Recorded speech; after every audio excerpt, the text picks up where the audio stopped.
गोड्डा के विजय मरांडी का चयन भारतीय फुटबॉल टीम में होने की खबर जैसे ही जिलावासियों में फैली, जिलावासी फूले नहीं समा रहे। लोग फेसबुक और व्हाट्सएप पर विजय मरांडी की तारीफ करते नहीं थक रहे। लोग फेसबुक, इंस्टा, व्हाट्सएप पर स्टेटस लगाकर खूब बधाइयां दे रहे हैं। साथ ही गोड्डा के सुदूरवर्ती गांव बड़ा सिमरा ललमटिया के विजय मरांडी की भारतीय फुटबॉल टीम में शामिल होकर अपने जिले का खूब नाम बढ़ाया है। आपको बता दें कि काठमांडू, नेपाल के दशरथ स्टेडियम में 21 से 30 सितंबर तक दक्षिण एशियाई फुटबॉल महासंघ सैफ चैंपियनशिप का आयोजन किया गया है। चैंपियनशिप में सेल फुटबॉल एकेडमी के विजय मरांडी भारतीय टीम के डिफेंडर के रूप में खेलते दिखेंगे। इस चैंपियनशिप में कुल 6 टीमें हिस्सा ले रही हैं। इसमें मेजबान नेपाल के अलावा भारत, मालदीव, बांग्लादेश, भूटान और पाकिस्तान शामिल हैं। 2022 में भुवनेश्वर में आयोजित सैफ अंडर 20 चैंपियनशिप में भारत बांग्लादेश को 5-2 से हराकर खिताब जीता था। स्वर्गीय रॉबिन्सन मरांडी व सुशीला मुर्मू के पुत्र विजय की इस उपलब्धि पर सेल फुटबॉल एकेडमी बोकारो सहित पूरा झारखंड गौरवान्वित है। गोड्डा के एक सुदूरवर्ती गांव बड़ा सिमरा ललमटिया के विजय मरांडी की रुचि बचपन से ही फुटबॉल में थी। अपनी प्रतिभा की बदौलत वर्ष 2021 में उन्होंने सेल फुटबॉल एकेडमी ज्वाइन की और भारतीय अंडर 19 टीम में जगह बनाने में सफल रहे। आइए आपको सुनवाते हैं विजय मरांडी के घर के लोग क्या कुछ कहते हैं। चला कि ये फुटबॉल ही खेलेगा, इसके अलावा कुछ नहीं करेगा। कैसा था उसको फुटबॉल में रुचि? सर, जैसे कि गांव के सब लड़के फुटबॉल खेलते थे ना, ये भी खेलने के लिए जाता था। तो मतलब इसका बचपन से ही उसका खेलने का स्टाइल वगैरह, कट वगैरह बहुत अच्छा था। तो कुछ लोगों का इस पर नज़र था। तो इसको 1-2 टूर्नामेंट हुआ, थोड़ा सा होता है ना कि जूनियर लोगों का, उसमें भी देखा गया कि इसको खिला करके कि कैसा खेलता है। तो फिर किसी में सीनियर में भी ट्राई कर किया गया, जबकि जूनियर था। तो सब ये अच्छा ही करता था।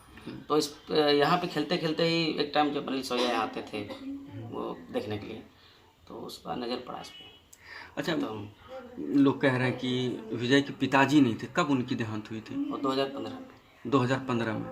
उसके बाद कैसे बचपन गुजरा?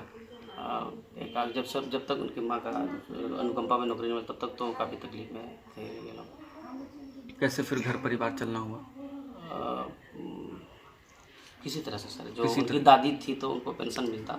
पिछले साल विजय की दादी का देहांत हुआ, लगभग सितंबर में, इसमें पेंशन मिलता था। मतलब दादी घर चला रही थी? कुछ जैसे होता है ना कि अगर किसी का जो नौकरी करता है सेल में, उसका अगर डेथ हो जाता है तो कुछ पैसा मिलता है, उसी से चल रहा उसी था। से चला। अच्छा, फिर यहाँ वहाँ क्रिकेट फुटबॉल खेलने के लिए जाना कैसे हो पाता था?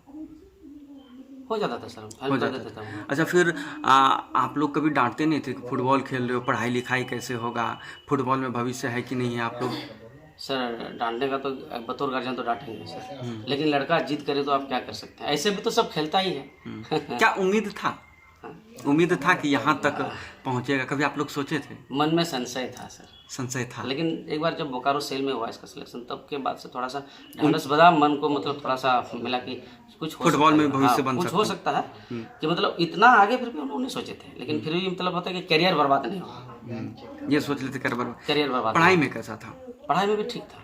पढ़ाई में भी ठीक था। लेकिन एक चीज़ देखा जाता है कि आप लोग के समुदाय में फुटबॉल लोग जो खेलते हैं, देखते हैं कि कहीं फुटबॉल खेलने के बाद जो है लोग नशे में जो है वो धुत हो जाते हैं। फिर इन सब चीज़ों से बचा के यहाँ तक पहुँचा? वो तो सर विजय को इसका श्रेय जाना चाहिए। वो सीधा लड़का है, आप समझिए। वो समझता है, सब समझदार भी है। और कुछ गार्जियन का डर, जैसे मैं बहुत ज़्यादा गुस्सा करता था। किसी भी चीज़ के, छोटा मैं रहता था, हम उसको बहुत ज़्यादा डांटते थे, कभी भी पीट भी देते थे। तो मेरे गुस्से का सबसे ज़्यादा फायदा विजय नहीं उठाया है। अच्छा। देखा जाए तो। और आज इस मुकाम तक पहुँचा। हाँ, आज इस मुकाम तक पहुँचा। क्या कहिएगा? अगर विजय आपको सुन रहा हो तो क्या कहिएगा? विजय को तो मैं सबसे पहले शुभकामनाएं दूंगा कि वो उसका वहाँ पे अंडर 9 सिलेक्शन हुआ, वो उसके लिए मैं बधाई देना चाहूँगा। शुभकामनाएं देता हूँ विजय को। और मैं कहूँगा कि जो आने वाले मैचों के लिए वो अच्छे से तैयारी करें। जो 21 सितंबर से नेपाल काठमांडू में शुरू होने वाला है, और वो जहाँ है अभी वहाँ पर अच्छे से रहे। मेरा नाम रवि कुमार है, मैं छपरा से आता हूँ। मुझको सबसे पहले डायबिटीज़ फरवरी 2021 में डिटेक्ट हुआ था। सबसे पहले मैंने कोई इंग्लिश दवा नहीं ली थी इसकी, और सर का पता चला हमको कि एक पेशेंट इलाज करा के गए हैं, वही बताया कि डॉक्टर साहब बैठते हैं, शुगर का इलाज करते हैं, जो कि जड़ मूल से ख़त्म करते हो जाता है डायबिटीज़। उनसे हम संपर्क में आए, आकर मिले तो बताया सर कि दवा खाइए, धीरे धीरे कंट्रोल होगा, उससे हम डोज दवा का कम करते जाएंगे। मैंने उनको सर के इंस्ट्रक्शन को फॉलो किया, धीरे धीरे ब्लड शुगर कंट्रोल होते गया और आज के डेट में नहीं है, लगभग 1 महीना हो गया, दवा कोई भी नहीं चल रहा है। आज मेरा ब्लॉक करने के लिए भी दवा पिला दिए हैं सर। वैसे शुगर जब हुआ था उस समय हमको कॉन्स्टिपेशन गैस वाला प्रॉब्लम बना हुआ था। यकीन तो नहीं था, लेकिन सुनकर ही आदमी विश्वास पड़ जाता है कहीं ना कहीं। हम भी विश्वास किए कि चलिए इंग्लिश पर में तो जाएंगे तो वो बोलेंगे कि लाइफ लॉन्ग दवा